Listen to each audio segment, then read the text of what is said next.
Eleanor by the Wandering Feather. Chapter 2. Mayflowers at Fall. It has been a week now since my voyage began. I have kept to myself, being very careful about making my identity known, but at the same time I have been plotting my revenge.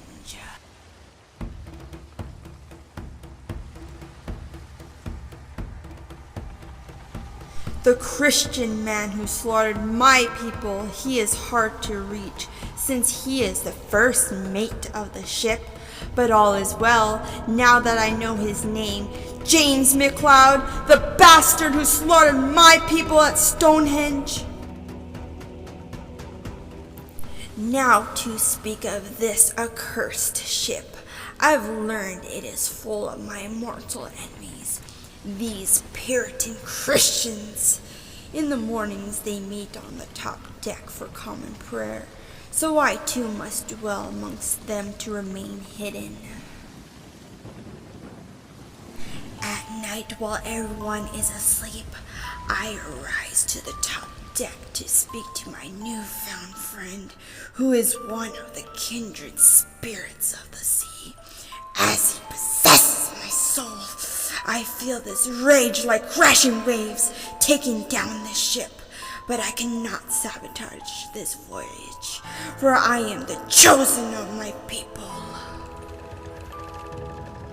Instead, we come to a compromise, for it is time for a sacrifice for a safe voyage.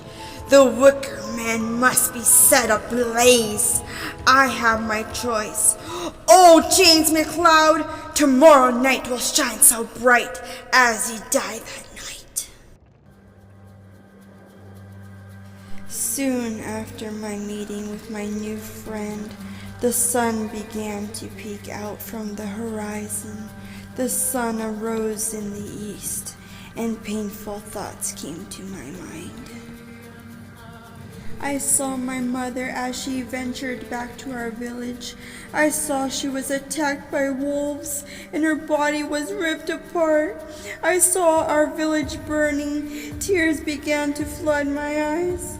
The whispers of this news came carried upon the wind that blew across the sea. Now, truly, I am the last of my kind. My body then met this energy too marvelous to describe. All the power of my ancestors and of my people came flowing through me. I became radiant. Then I quickly came to my senses. I covered myself with the cloak my mother gave me. Oh, did someone see me? I thought to myself. The Christians began to come above to the top deck where I was. It was time for their morning common prayer. The captain stood above the crowd yelling, "My good people, may this journey be blessed, and may we all prosper in this new golden land of milk and honey."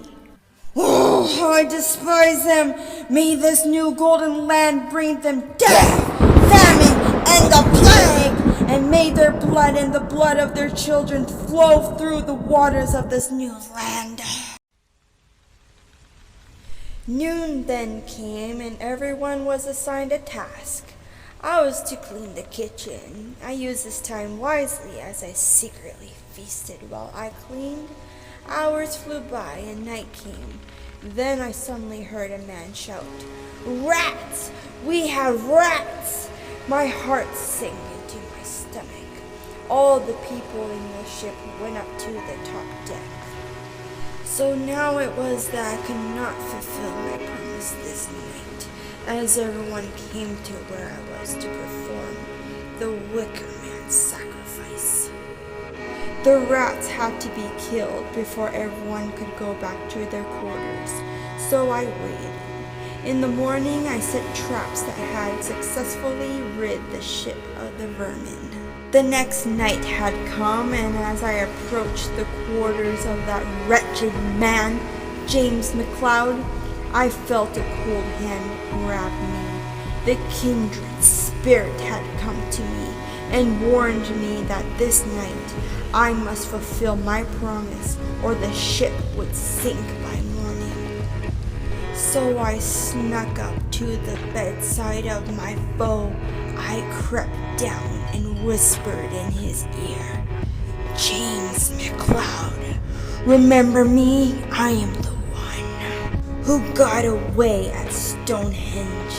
I escaped your grasp, and now it's time for you to pay for the slaughter of my people."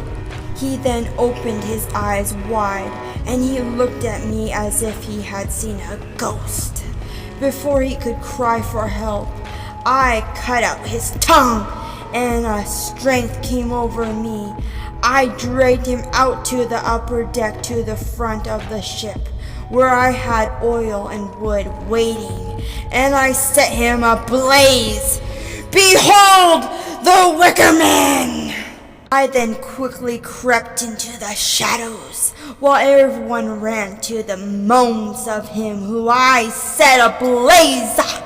The cold hand of my friend, the kindred spirit, whispered to me, "Well done." As I turned to look at him, he began to fade into the night.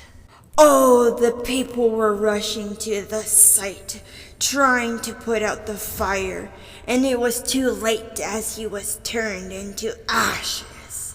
Then the people heard the laughter of many they could not see. It was my people slain and now set free. Needless to say that next morning, everyone became suspicious and paranoid. Oh, is there a witch aboard? Or maybe it was an accident. The captain stood up and said, Now, people, let us not blame each other for it. Was probably an accident. James McLeod was no holy man. He was a drunkard." Relieved, I was to say the least, although still surrounded amongst enemies. The voyage from that time on was but a breeze.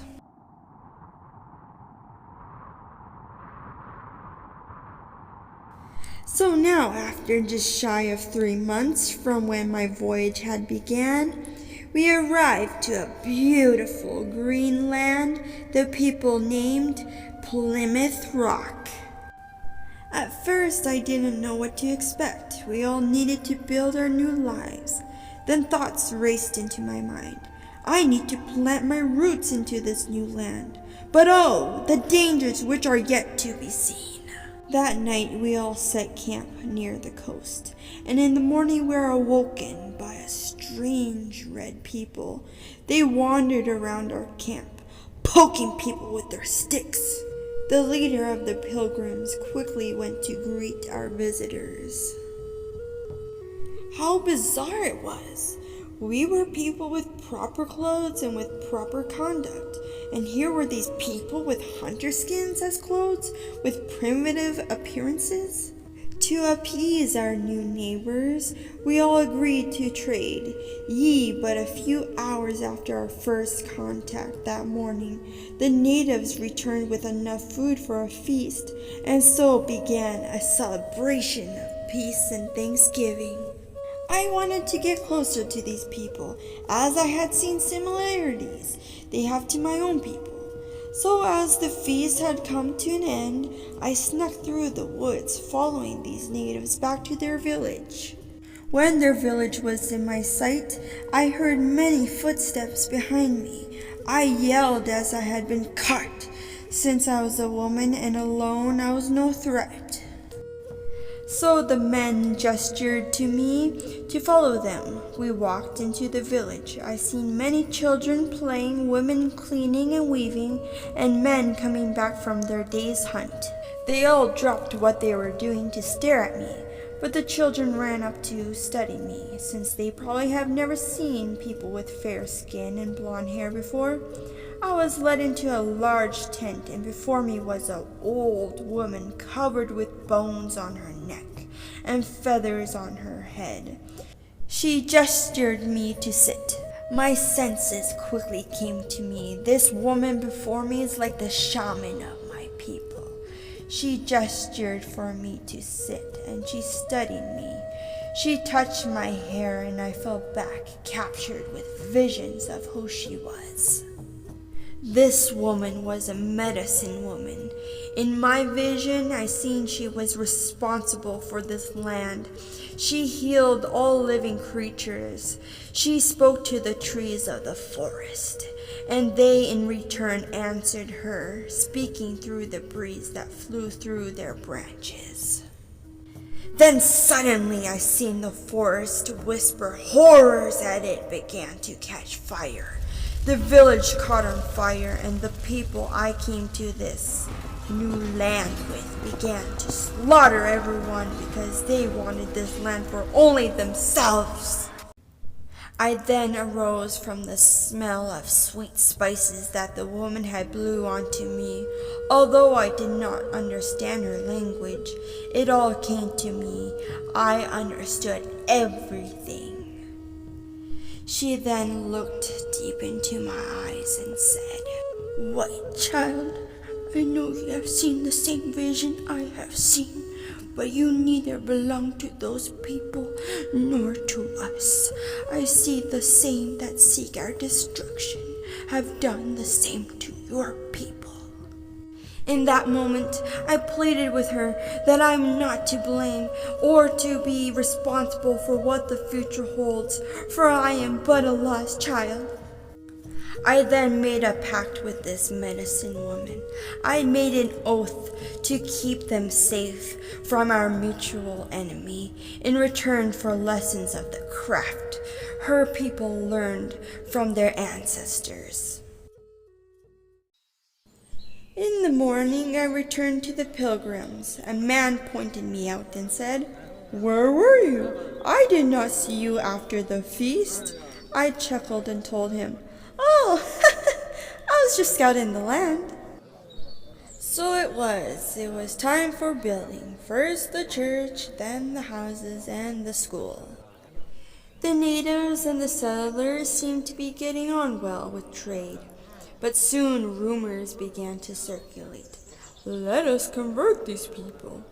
The Puritans tried to convert them with their beliefs, but they were met with retaliation, and at that point the local council decided to force the natives away if they wouldn't become like them.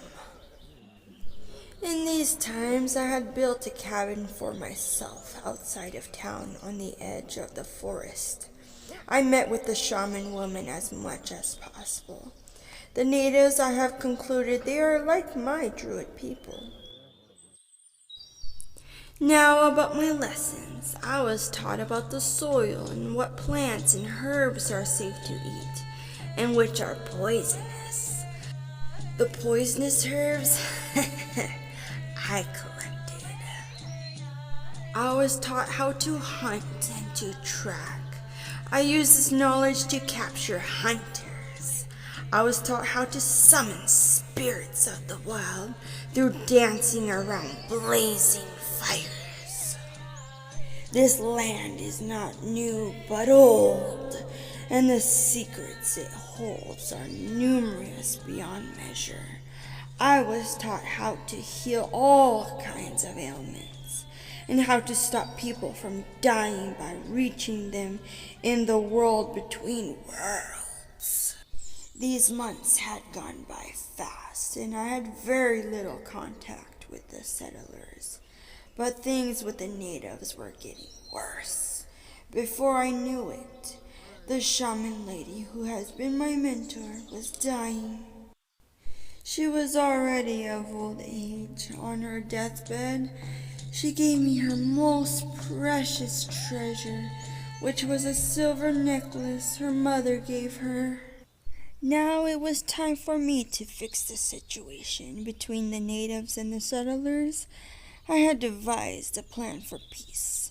I went into town to see if my plan had worked, and there on one side the natives stood, and on the other the leaders of the town. The terms the natives pleaded were for peace as long as they weren't forced to accept the same beliefs as the settlers. But the settlers weren't accepting these terms. And soon after the sound of guns can be heard, the natives were slaughtered by the settlers. In this moment, I felt doomed. I did not fulfill my oath. What could I do but run into the forest quickly? As I reached the native village, the men were chanting around a large fire, wearing war paint on their faces. I, in a raging voice, yelled out in their language, "Stop this madness! I am to blame, and I have a solution. Soon I shall return, and you will have your revenge."